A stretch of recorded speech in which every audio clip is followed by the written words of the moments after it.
So, good morning to all of you, class 11. Our first question is, in which of the following examples of motion can the body be considered approximately a point object? तो सबसे पहले तो point object का जो concept है उसको memorize करें. An object may be considered as a point object if distance covered by it is very large in comparison to its dimension. मतलब उस ऑब्जेक्ट की खुद की डायमेंशंस के कंपैरिजन में उसने जो डिस्टेंस कवर की है, if it is very large, तब आप उसको एक पॉइंट ऑब्जेक्ट मान सकते हैं. The first is a railway carriage moving without jerk between two stations. Railway carriage ये गुड्स ट्रेन है जो सामान को ले जाती है and it is moving between two stations. Obviously A train has a certain length, लेकिन जो दो स्टेशंस हैं, generally the distance between two stations is in kilometers and the length of train is small in comparison to the distance covered by it. So we can assume the train as a point object. Okay, the carriage can be considered a point object. Carriage means एक डब्बा है. Carriage can be considered a point object because the distance between two stations is very large. Okay. Monkey sitting on the top of a man cycling smoothly on a circular track. Now, monkey sitting on the top of a man. He is in rest position. With respect to man, the monkey is in rest position. Second thing, the man is cycling smoothly on a circular track. If the radius of track is large, obviously it will move on a circular track. तो इसकी जो distance है that will be 2 pi r. तो अगर ये distance large ho, then only monkey can be considered as a point object. Okay, so if the cyclist describe a circular track of very large radius, then only you can consider monkey as a point object. Third one is a spinning cricket ball that turns sharply on hitting the ground. Spinning cricket ball जब हम throw करते हैं तो हम spin कराते हैं, और spin कराने पर क्या होता है, it move in a particular direction, it strike with the ground or hit the ground and get turned. Okay, तो ग्राउंड से टकराने के बाद टर्न होना, इस समय वो जो डिस्टेंस कवर कर रहा है, it is comparable to the size of ball. वो डिस्टेंस बहुत लार्ज नहीं है, इसलिए आप एक स्पिनिंग बॉल को एक पॉइंट ऑब्जेक्ट नहीं मान सकते. The spinning cricket ball cannot be considered as a point object because the size of spinning cricket ball is quite appreciable as compared to the distance through which ball may turn on hitting the ground. Last one, a tumbling beaker that has slipped off the edge of a table. Tumbling beaker, आपने glass का beaker देखा है, that has slipped off the edge of table, जो table के किनारे से slip हो जाए, तो ऑब्वियसली वो टेबल से नीचे ग्राउंड तक आएगा. तो उस केस में वो टेबल के टॉप से ग्राउंड तक आने में जो डिस्टेंस कवर करेगा, it will be very, this distance will be small in comparison to its dimension. It is not very large, जो डिस्टेंस है वो बहुत लार्ज नहीं है. So I think it cannot be, yes, the beaker slipping of the edge of a table cannot be considered as a point object because the size of beaker and the distance, height of table, वो लगभग comparable हैं. अगर ये 50-60 centimetre है तो 10 centimetre beaker की height है, तो ये कंपेरेबल सेम ऑर्डर में है, इसलिए हम इसको नेग्लेक्ट नहीं कर सकते. Come to question number 2. The position time graph xt for two children A and B returning from their school O to their homes P and Q respectively are shown in figure. Choose the correct entries in the bracket below. अब देखें, O school है, जो A है, A का home है P और B का home है Q. तो ऑब्वियसली स्कूल से चल करके ये एग्जैक्टली P तक का ग्राफ है और B का ये Q तक का ग्राफ है, क्योंकि अल्टीमेटली उनको घर जाना है. So you can join this line with this graph and this is the time. और आप इस ग्राफ को भी आप P से ज्वाइन कर सकते हैं. Ultimately A is going from school to his home. Now the question is, A और B आपको बताना है which one is the correct answer, whether A or B lives closer to school than B or A, whether A lives closer to school than B या B lives closer to the school than A. मतलब या तो first option होंगे या second. तो देखें, O से लेके P तक डिस्टेंस और O से लेके Q तक distance. Obviously distance OP is small, अगर OP डिस्टेंस स्मॉल है तो P किसका घर है? P is the home for A, तो obviously A lives closer to school than B। O school है, P होम है A का और Q होम है B का, तो obviously A lives closer. Now A और B, who starts from the school earlier than B और A? कौन जल्दी चलना स्टार्ट करता है? सो आप टाइम देखें, टाइम एक्सिस पर देखें, पहले किसने चलना शुरू किया है? A ने। After some time B has started moving. Okay, so A starts from school earlier than B। Now who walks faster? A walks faster than B और B walks faster than A। तो faster compare करने के लिए हमें velocity चाहिए, और velocity किससे आती है? डिस्टेंस टाइम ग्राफ का जो स्लोप है that gives you the idea about speed. तो आप देखें एक ग्राफ ये है और एक ग्राफ ये है, किसका स्लोप? स्लोप इंक्लिनेशन है, झुकाव है लाइन का, तो आप देख सकते हैं ये ज्यादा इंक्लाइंड है, तो ऑब्वियसली B की स्पीड ज्यादा है, B walks faster than A। Okay, now A and B reach home at same और डिफरेंट टाइम। तो आप देखें क्या A और B सेम टाइम पर पहुंचते हैं? तो पहले A की बात करते हैं। P A का होम है, तो A कब पहुंचता है?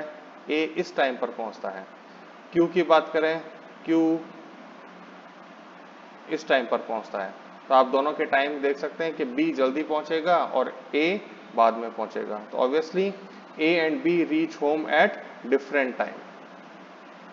अब कौन ओवरटेक करेगा? A ओवरटेक्स B या B overtakes A on the road once और twice?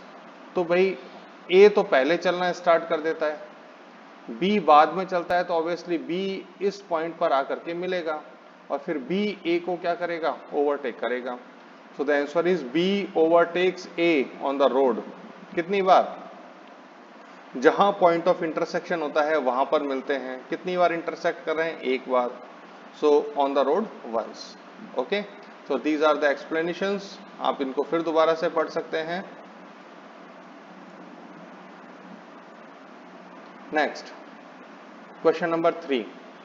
A women starts from her home at 9 AM, walk with the speed of 5 km/h on a straight road up to her office 2.5 km away, stays at the office up to 5 PM and return home by an auto with a speed of 25 km/h. Choose suitable scale and plot distance time graph of her motion.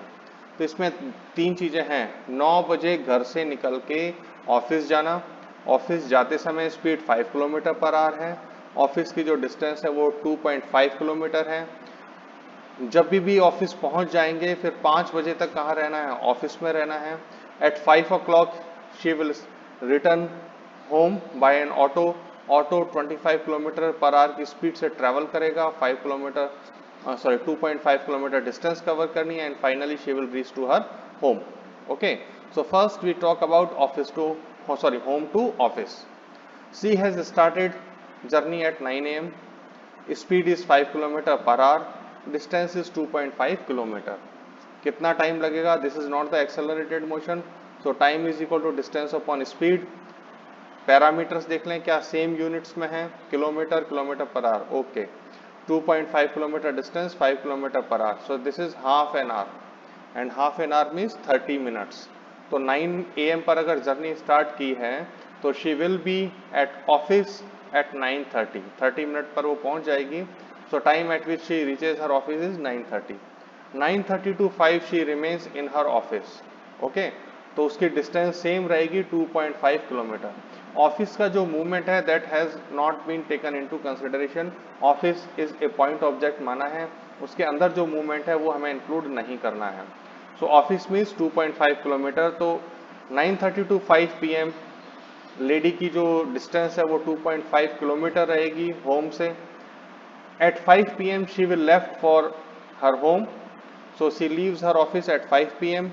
Speed auto से travel किया है 25 km/h है, distance वापस आते समय भी 2.5 kilometre होगी, तो टाइम कितना लगेगा? 1/10 आवर्स लगेंगे, और अगर मैं इसको मिनट्स में चेंज करूं तो 6 मिनट लगेंगे। तो 5 PM पर जर्नी स्टार्ट करते हैं, तो 5-6 पर she will be at her home. अब आप ग्राफ प्लॉट करें। स्टार्ट फ्रॉम 9 AM, 9 AM से ही हम स्टार्ट करते हैं, 9, 10, 11, 12, 1, 2, 3, 4, 5 एंड 5:30 जो भी है। ओके, नाउ 9 से स्टार्ट किया, 9:30 पर she is in office, so 9 to 9:30 distance time graph will be a straight line, क्योंकि उसकी पोजीशन चेंज होगी 9 से 9:30 तक। और डिस्टेंस कितनी आनी चाहिए, 1, 2, 3। ये स्केल आप ग्राफ पेपर पर इक्वली लेंगे।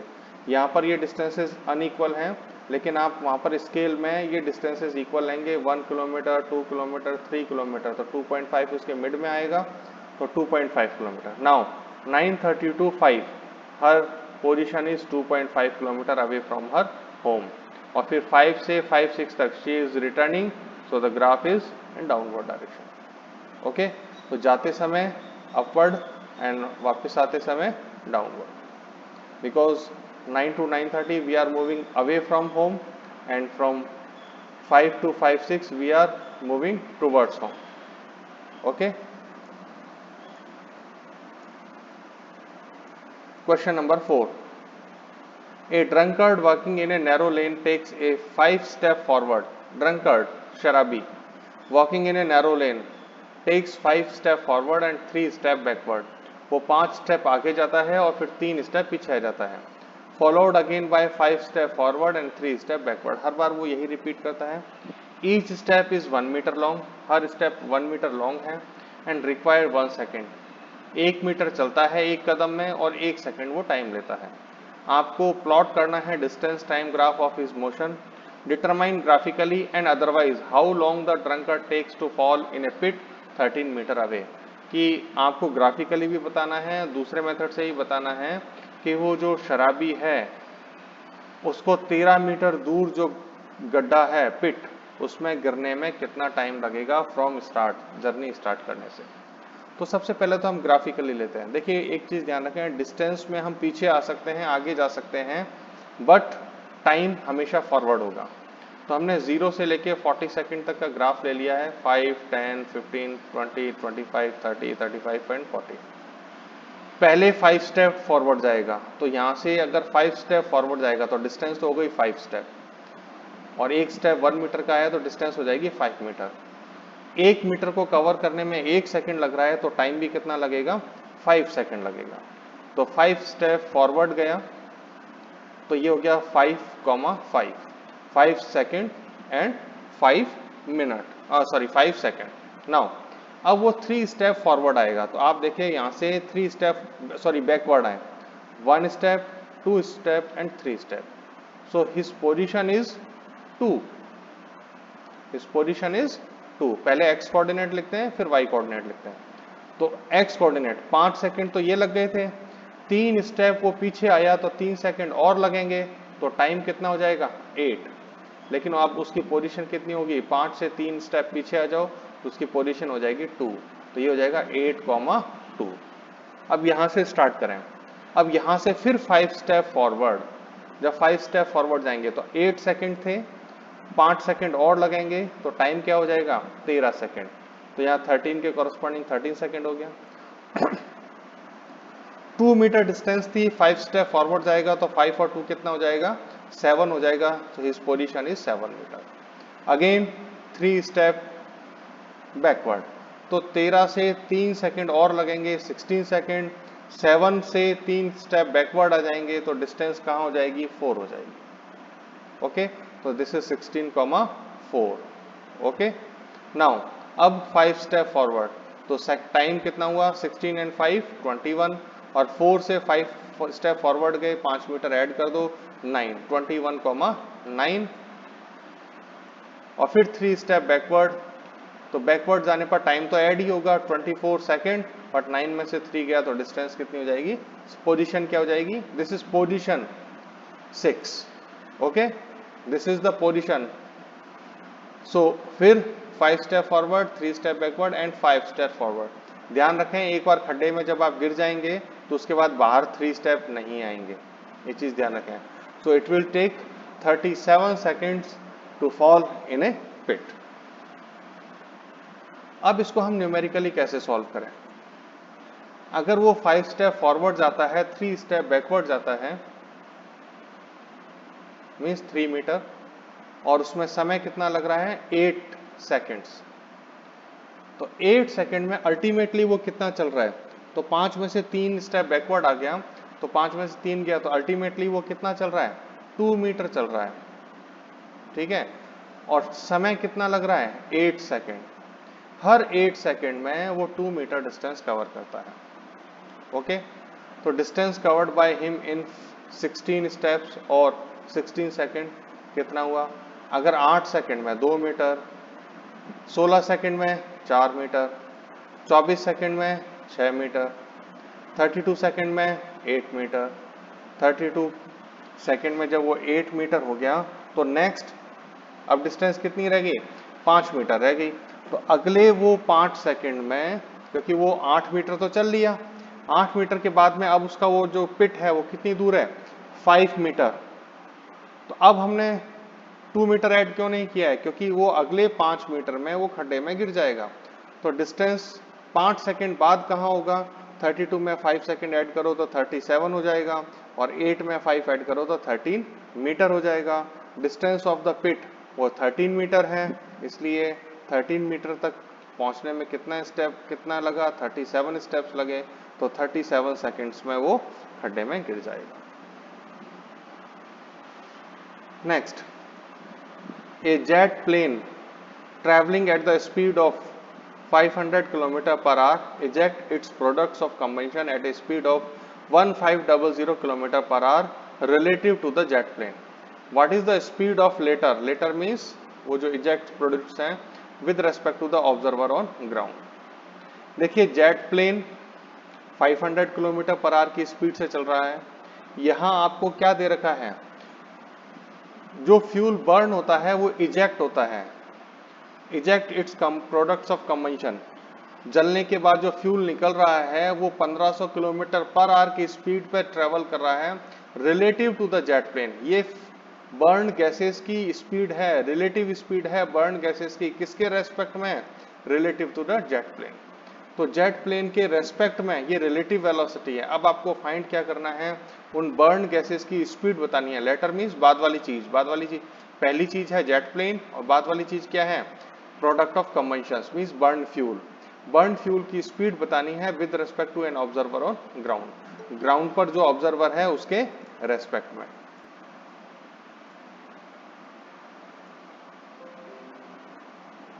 ओके, नाउ सबसे पहले तो हम वेलोसिटीज ले लेते हैं। Jet plane, ground, sorry gases और ये ऑब्जर्वर। जेट प्लेन, गैसेस और ऑब्जर्वर, ये जेट, इजेक्ट गैसेस और ग्राउंड की velocity. Now jet is moving towards right, तो इसको आप प्लस मान लें। इजेक्ट गैसेस उसके ऑपोजिट जाती हैं तो उसको हम नेगेटिव मान लेते हैं।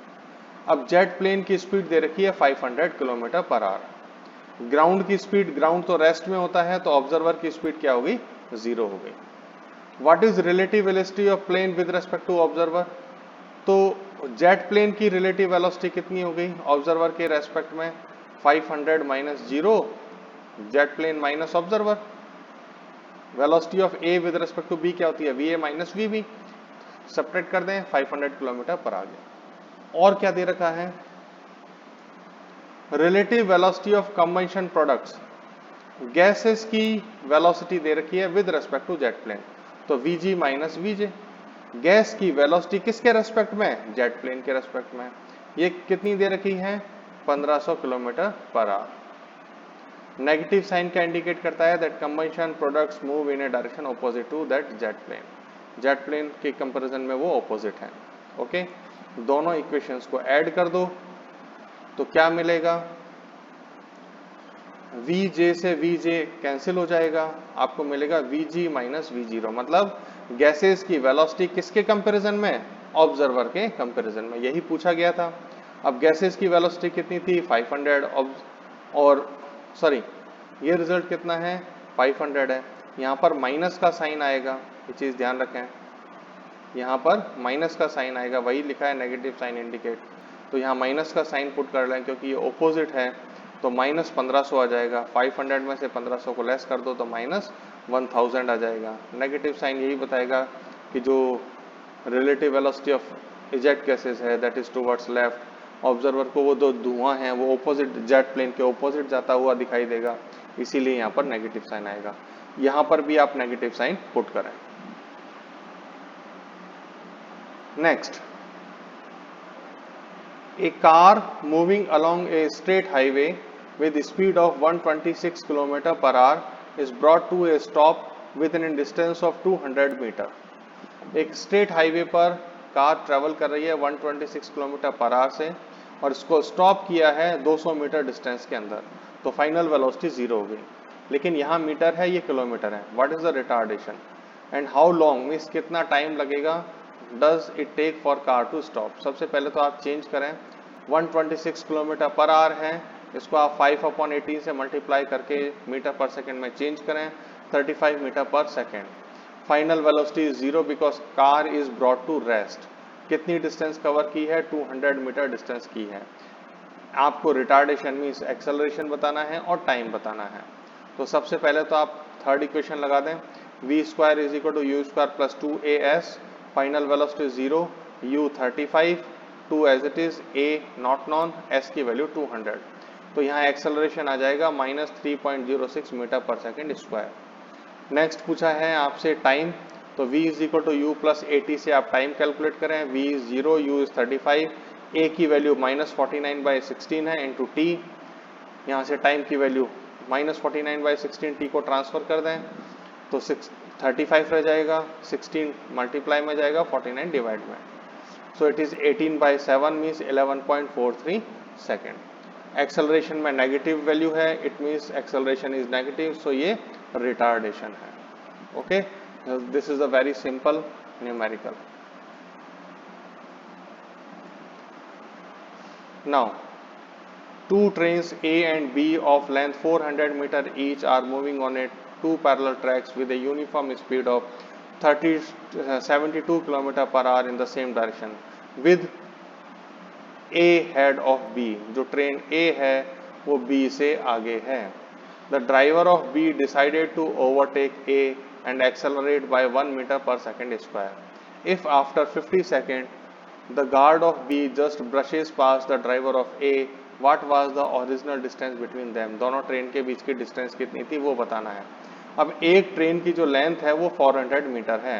अगर B A को क्रॉस करता है तो क्रॉस करने का मतलब ये होता है कि B का जो गार्ड है वो A के ड्राइवर को क्रॉस कर ले, तो मतलब ट्रेन की जो लेंथ है वो भी आगे जाएगी, तो 400 मीटर एक्स्ट्रा डिस्टेंस कवर करनी पड़ेगी।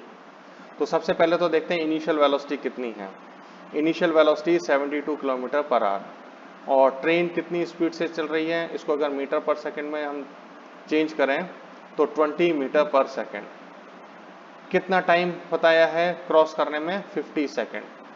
अब ट्रेन A तो एक्सेलरेट नहीं होती है, तो 50 सेकंड में acceleration of A, train A का एक्सेलरेशन 0 है, तो ट्रेन A कितनी डिस्टेंस कवर करेगी, S A is equal to distance speed into time, तो 20 स्पीड है, 50 सेकंड टाइम था, तो 1000 मीटर आ गया।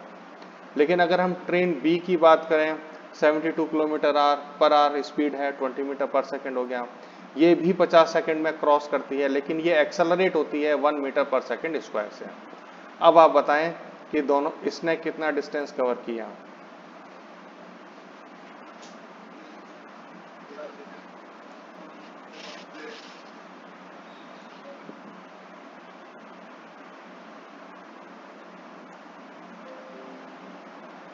Distance covered by train B, S is equal to U T plus half AT square, क्योंकि ये accelerated motion है, तो 20 इंटू 50 1/2 AT स्क्वायर, ये आएगा 2250। तो अब आप बता दें what is the original distance between two trains, it is 2250 minus 1000, it is 1250 metre. ये दोनों के बीच की डिस्टेंस हो गई। Okay, now on a 2-lane road, car A is traveling with a speed of 36 km per hour. Two cars B and C approaching car A in opposite direction with a speed of 54 km per hour each. At a certain instant when the distance AB is equal to AC, both being 1 km, B decided to overtake A before C does. What minimum acceleration of car B is required to avoid an accident. Actually सबसे पहले तो देखें car की positions कैसे हैं। Okay, तो अगर मैं कार की पोजीशन की बात करूं, आप देखें यहां पर है कार बी और आफ्टर सम टाइम कार है ए और आफ्टर सम टाइम कार है सी। ये पोजीशन है। पहले तो समझ लें डायग्राम कि कार की पोजीशंस क्या है। ये कार बी है। On a 2-lane road car A is travelling with a speed of 36 kilometre per our. ये जो कार ए है ये राइट डायरेक्शन में 36 किलोमीटर पर आवर की स्पीड से चल रही है। Two cars B and C approaches car A in opposite direction. अब बी ए की तरफ जा रहा है और सी भी ए की तरफ आ रहा है, तो बी और सी की डायरेक्शन क्या होगी? ऑपोजिट। बी ट्रेवल करेगा इस डायरेक्शन में बी से ए की तरफ और सी भी मूव करेगा। एक्चुअली ये सी यहां नहीं है,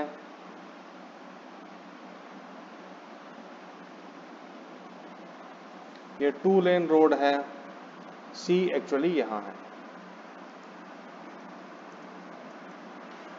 तो सी की डायरेक्शन इस तरफ है और ए की डायरेक्शन बी की डायरेक्शन ए की तरफ है। अब इस ए को ओवरटेक करना है, तो बी और ए इसकी डिस्टेंस भी 1 किलोमीटर है और सी और ए इसकी डिस्टेंस भी 1 किलोमीटर है। लिखा है ना, when the distance A B, A से बी की distance is equal to A से सी की डिस्टेंस। सी इस तरफ जा रहा है ए की तरफ और बी कैसे जाएगा? बी ऐसे जाएगा। लेकिन वो ओवरटेक कैसे करेगा? ओवरटेक करते समय उसको इधर से क्रॉस होकर के जाना पड़ेगा। तो बी जब इसको ओवरटेक करेगा ए को, उसी समय सी इसको क्रॉस करेगा। तो एक्सीडेंट ना हो इसके लिए जरूरी है कि जैसे ही बी ए को क्रॉस करता है तभी सी इसको क्रॉस करे। आपको ये फॉर्मूला ध्यान रखना है। तो सी कांस्टेंट स्पीड से चल रहा है लेकिन बी एक्सेलरेट होता है। B decided to overtake A before C does, मतलब जब सी ए को क्रॉस करता है उससे पहले बी ए को क्रॉस करना चाहता है। What minimum acceleration of car B is required, B को कितना एक्सेलरेट होना चाहिए। तो एक चीज ध्यान रखें, बी और ए तो सेम डायरेक्शन में है, ए भी ट्रेवल कर रहा है बी भी ट्रेवल कर रहा है, लेकिन सी उसके ऑपोजिट डायरेक्शन में है। ये चीज ध्यान रखें। ओके, तो बी इसको क्रॉस करेगा, तो बी और ए अगर सेम डायरेक्शन में है तो सबसे पहले तो हम इनकी रिलेटिव वेलोसिटी निकाल लेते हैं। कार ए की स्पीड 36 है तो ये हो गया 10 मीटर पर सेकेंड। बी और सी दोनों की स्पीड है 54 किलोमीटर पर आवर तो ये हो गया 15 मीटर पर सेकेंड। तो पहले तो आप इसमें देखें कि अगर बी और ए सेम डायरेक्शन में है then what is relative velocity of B with respect to A. तो मैंने आपको नोट्स में दिया है कि जब वो सेम डायरेक्शन में होते हैं तो उनकी स्पीड सब्ट्रैक्ट हो जाती है, तो it is v B minus v A. V B speed कितनी है 15, वी ए स्पीड कितनी है 10, तो 15 माइनस 10 कितना हो गया 5 मीटर पर सेकेंड। लेकिन सी भी ट्रेवल कर रहा है ए के अगेंस्ट, तो रिलेटिव वेलोसिटी ऑफ सी कितना हो गया विद रेस्पेक्ट टू ए। अब ये ऑपोजिट डायरेक्शन में है सी और ए, तो ऑपोजिट डायरेक्शन में रिलेटिव वेलोसिटी ऐड हो जाती है, तो 15 प्लस 10 कितना हो गया 25 मीटर पर सेकेंड। तो सी ए के रेस्पेक्ट में 25 की स्पीड से ट्रेवल कर रहा है लेकिन बी ए के रेस्पेक्ट में 5 की स्पीड से ट्रेवल कर रहा है। अब आप बताएं सी को ए तक आने में कितना टाइम लगेगा, पहले वो टाइम कैलकुलेट कर लें, क्योंकि हमें उससे पहले पहले इसको क्रॉस, बी को उससे पहले पहले क्रॉस करना है। तो ए बी और ए सी दोनों की डिस्टेंस 1 किलोमीटर है, मतलब 1000 मीटर है। तो सी को ए तक क्रॉस करने के लिए या बी को ए को क्रॉस करने के लिए कितना टाइम अवेलेबल है, तो हम सी के रेस्पेक्ट में देखते हैं। सी नॉर्मल मोशन में है लेकिन बी एक्सेलरेट होता है, तो सी को ए तक पहुंचने में कितना टाइम लगेगा, time is equal to distance upon speed. C के लिए डिस्टेंस ए तक 1000 मीटर है और सी की ए के रेस्पेक्ट में जो स्पीड है वो 25 है, मतलब 40 सेकंड अवेलेबल हैं। इस सी को ए तक पहुंचने में 40 सेकंड लगेंगे। अगर बी इसको सेफली क्रॉस करना चाहता है तो उसको 40 सेकंड के अंदर अंदर ए को क्रॉस कर लेना चाहिए। ओके, तो car B accelerate with an acceleration A to cross A before C does, तो सी से पहले क्रॉस कर ले तो उसके पास बी के पास ज्यादा से ज्यादा 40 सेकंड अवेलेबल हैं। 40 से अगर ज्यादा समय लगेगा तो सी कार सामने आ जाएगी और बी ए सी से कोलाइड कर जाएगा। तो What is relative velocity of b with respect to a? That is 5 metre पर सेकेंड, टाइम 40 सेकेंड, डिस्टेंस वही 1000 मीटर है, एक्सेलरेशन पूछा है, तो s is equal to U T plus half a t square लगा दें, आपके पास में रिजल्ट आ जाएगा 1 मीटर पर second square.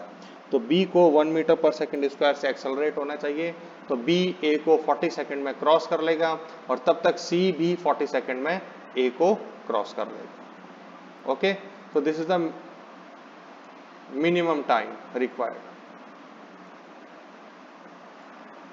Next, come to question number 9.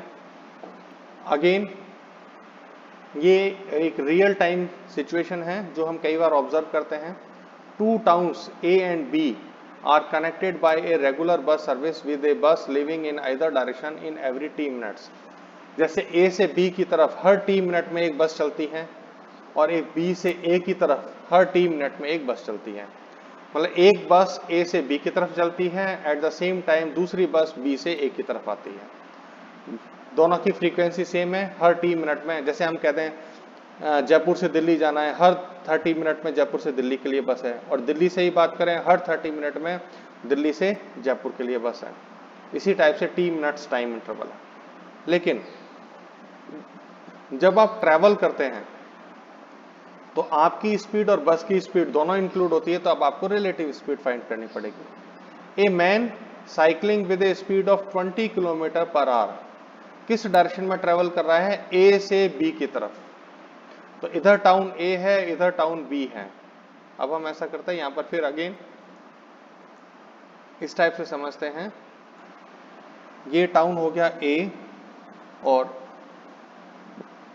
ये टाउन हो गया बी। ए से बी की तरफ t मिनट में बस चलती है और बी से ए की तरफ t मिनट में बस चलती है। जो मैन है, it is cycling with a speed of 20 kilometre per hour in the direction A to B. तो ए से बी की तरफ वो ट्रेवल कर रहा है। वो क्या नोटिस करता है? दैट ए बस goes past every 18 minute in the direction of his motion. मतलब ए से बी की तरफ हर 18 मिनट में बस पास हो रही है।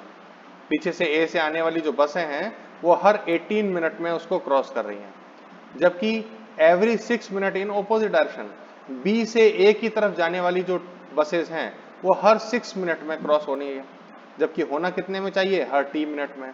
लेकिन ऐसा क्यों हो रहा है? क्योंकि वो जो साइकिलिस्ट है वो खुद भी ट्रैवल कर रहा है, तो साइकिलिस्ट के लिए आपको फिर रिलेटिव वेलोसिटी फाइंड करनी पड़ेगी। ओके, तो साइकिलिस्ट ए से बी की तरफ चल रहा है, तो ए से बी की तरफ जाने वाली जो बसेस हैं वो हर 18 मिनट में क्रॉस हो रही हैं, और बी से ए की तरफ आने वाली बसेस हर 6 मिनट में उसको क्रॉस कर रही हैं। What is the period t of bus service and with what speed do the bus ply on the road? एक तो आपको बताना है कितने टाइम में बस अवेलेबल हैं और किस स्पीड से बसेस चल रही हैं। तो सबसे पहले तो हम मान लेते हैं स्पीड ऑफ बस। बस की स्पीड को हम vb मान लेते हैं। स्पीड ऑफ साइकिलिस्ट vc दे रखा है 20 किलोमीटर पर आवर। ओके, अब a से जब वो b की तरफ जाएगा, a से b की तरफ जाएगा, तो व्हाट इज, हम उस केस को ले रहे हैं relative speed of bus flying in the direction of motion, means A to B. A से बी की तरफ मोशन को हम स्टडी करते हैं। What is relative velocity of बस विद रेस्पेक्ट टू साइकिलिस्ट? क्योंकि दोनों साइकिलिस्ट भी ए से बी की तरफ जा रहा है, बसेस भी ए से बी की तरफ जा रही हैं, दोनों सेम डायरेक्शन में हैं, तो उनकी वेलोसिटी सब्ट्रैक्ट हो जाएंगी। तो वेलोसिटी ऑफ बस विद रेस्पेक्ट टू साइकिलिस्ट, तो वीबी माइनस वीसी। Vc कितना है? 20 है, तो ये हो गया Vb minus 20 kilometre per our. हाँ, जाने में टाइम कितना लगता है? हर 18 मिनट में क्रॉस हो रही हैं, तो बस goes pass the cyclist every 18 minutes. 18 minutes को जरा आवर्स में चेंज कर दें, तो 18/60 आवर्स। ओके, अब इतनी इस रिलेटिव वेलोसिटी है, इतना टाइम लग रहा है, तो इसका मतलब वो बस कितना डिस्टेंस कवर करेगी? Distance covered by the bus with respect to cyclist, distance is equal to speed into time. तो Vb माइनस 20 18/60 मल्टीप्लाई कर दिया, ये आपके पास एक रिजल्ट आ जाएगा। अब बात करते हैं हम ऑपोजिट डायरेक्शन की।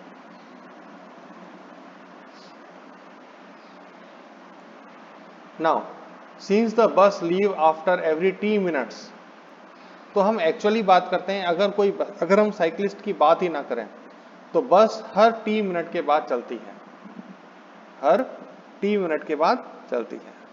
इसका मतलब डिस्टेंस कवर्ड बाय बस इन t मिनट कितना होगा? बस की स्पीड कितनी थी? t मिनट को आवर्स में चेंज किया तो t बाय 60 आवर्स हो गया। बस की स्पीड vb है, इस स्पीड से वो कितना डिस्टेंस कवर करेगा? vb इज इक्वल, तो distance is equal to speed into time, vb t by 60। तो चाहे रिलेटिवली हो चाहे एक्चुअल बस का हो, ए और बी जो टाउन्स है उनके बीच की डिस्टेंस कांस्टेंट है, तो आप चाहे रिलेटिव वेलोसिटी से डिस्टेंस निकालें चाहे एक सिंगल बस के लिए डिस्टेंस निकालें, दोनों डिस्टेंसेस इक्वल आनी चाहिए। दोनों को इक्वेट कर दिया, vb minus 20 18 by 60 is equal to vb into t by 60। 60 से 60 कैंसिल हो जाएगा, so your equation will be vb minus 20 vb t by 18। This is equation number 3। अब हम बात करते हैं रिटर्न की। जब बस B से A की तरफ आ रही है लेकिन साइक्लिस्ट A से B की तरफ जा रहा है, तो what is relative velocity of बस विद रेस्पेक्ट टू साइक्लिस्ट? अब दोनों का एडिशन हो जाएगा। क्यों? क्योंकि डायरेक्शन ऑपोजिट है। ऑपोजिट डायरेक्शन में वेलोसिटीज ऐड होती हैं। ओके, नाउ बस कितने सेकंड में क्रॉस हो रही हैं? 6 मिनट में। अगर 6 मिनट में क्रॉस हो रही हैं तो 6 मिनट को जरा आवर्स में चेंज करो तो 6 बाय 60। 6 बाय 60। बस ने कितना डिस्टेंस कवर किया? बस ने जो डिस्टेंस कवर किया है वो speed into time, speed into time. तो लेकिन ये B से A की तरफ जा रही है तो भी डिस्टेंस यही रहेगी जो हमने ऑलरेडी कैलकुलेट की थी। कितनी कैलकुलेट की थी? vb t by 60। तो यहाँ पर भी डिस्टेंस वही रहेगी, vb t बाय 60। तो अगेन इस डिस्टेंस को भी इस डिस्टेंस के इक्वल पुट कर दो, क्योंकि बस किसी भी तरीके से चले, चाहे साइक्लिस्ट के रेफरेंस में चले चाहे किसी के भी रेफरेंस में चले, A और B के बीच में जो डिस्टेंस है वो कांस्टेंट है। तो आप रिलेटिव वेलोसिटी से डिस्टेंस निकालें या एब्सोल्यूट स्पीड से आप डिस्टेंस निकालें, यहाँ हम कोई ऑब्जर्वर नहीं ले रहे हैं, बस हर 6 सेकंड में t सेकंड में चलती है, बस की स्पीड vb है, आपने डिस्टेंस कैलकुलेट कर लिया, इन दोनों डिस्टेंस को इक्वल कर दें, 60 से 60 कैंसिल हो जाएगा, तो आपके पास में फॉर्मूला आ जाएगा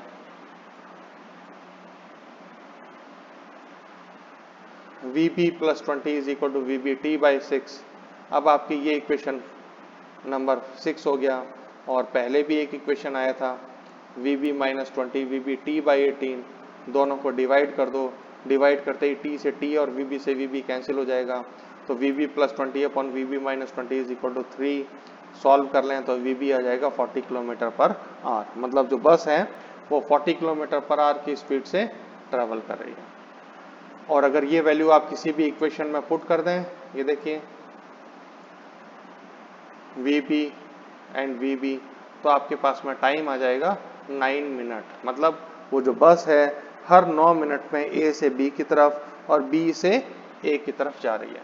वो बस A से B पहुंचती है और फिर वही बस B से A की तरफ रिटर्न होती है। ओके, तो आज हमने ये 9 न्यूमेरिकल्स किए हैं। एक और कर लेते हैं।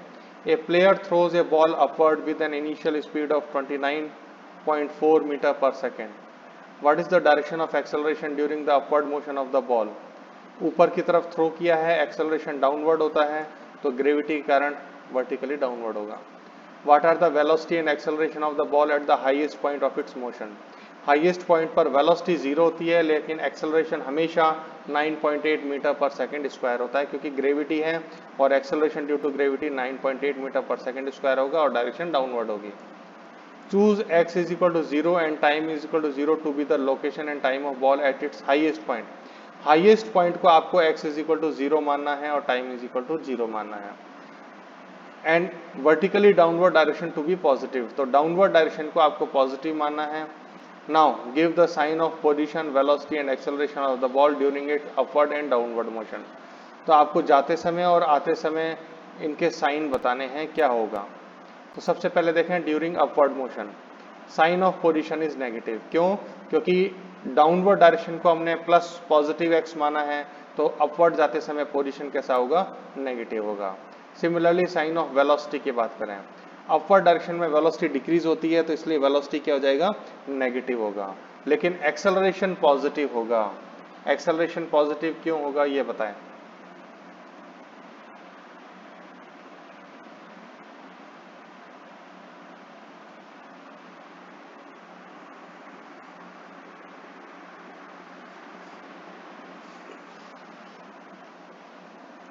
देखिए सिंपल सा क्वेश्चन है, जब हम बिग ग्राउंड को जीरो मानते हैं और अपवर्ड डायरेक्शन को जब हम पॉजिटिव मानते हैं तब एक्सेलरेशन नेगेटिव होता है। अब इसका जस्ट रिवर्स कर दें, हमने डाउनवर्ड को पॉजिटिव मान रहे हैं तो अपवर्ड में एक्सेलरेशन को क्या हो जाएगा, नेगेटिव की जगह पॉजिटिव हो जाएगा। नेक्स्ट, स्टेटमेंट डिपेंड्स अपॉन, अच्छा ये तो डी पार्ट है। To what height does the ball rise and after how long does the ball return to the player's hand. ऊपर तक जाने में कितना समय लगेगा और कितने टाइम बाद वो वापस प्लेयर के हाथ में आएगा। ये डिपेंड करेगा वैल्यूज पर, कितनी वेलोसिटी से आपने थ्रो किया है। तो v is equal to you plus a t से आप इसको सॉल्व कर सकते हैं। जब तक डाटा ना दिया जाए तब तक इसको सॉल्व करना पॉसिबल नहीं है। Sorry, during downward motion sign of position positive, velocity positive, लेकिन अब acceleration is also positive. Downward direction में एक्सेलरेशन हमेशा पॉजिटिव ही रहेगा, ये भी यहाँ पॉजिटिव आना चाहिए। अपवर्ड मोशन में भी, क्योंकि हमने सॉरी एक्सेलरेशन इज पॉजिटिव, सही है, एक्सेलरेशन हमेशा डाउनवर्ड होता है। एक्सिस को भी हमने डाउनवर्ड ही लिया है तो एक्सेलरेशन तो पॉजिटिव ही रहेगा। एक्सेलरेशन फ्रेम ऑफ रेफरेंस पर डिपेंड नहीं करता। Acceleration due to gravity is always in downward direction and it is in downward direction and positive. Time taken by ball to reach the highest point, तो हमने कितनी velocity से throw किया है, 29.4 meter पर सेकेंड से। एक्सेलरेशन 9.8 है, final velocity 0 है। वैल्यूज को पुट करके v square minus v square equal to 2as आप हाईएस्ट पॉइंट मान लें। माइनस क्यों आ रहा है, ये सभी चीजें माइनस क्यों आ रही हैं, क्योंकि हमने डाउनवर्ड डायरेक्शन को प्लस माना है, तो अपवर्ड डायरेक्शन में वेलोसिटी, पोजीशन सब क्या आएंगे, नेगेटिव आएंगे। और फिर v is equal to you plus a t से आप टाइम कैलकुलेट कर लें, इट विल बी 3 सेकेंड। तो आज हमने 10 क्वेश्चंस किए हैं, आप इनको थोड़ा सा रिवाइज कर लें। रिमेनिंग जो न्यूमेरिकल्स हैं we will do in our next class. That's all for today, have a good day. अभी आपकी पहले अटेंडेंस होगी, उसके बाद में ही आप क्लास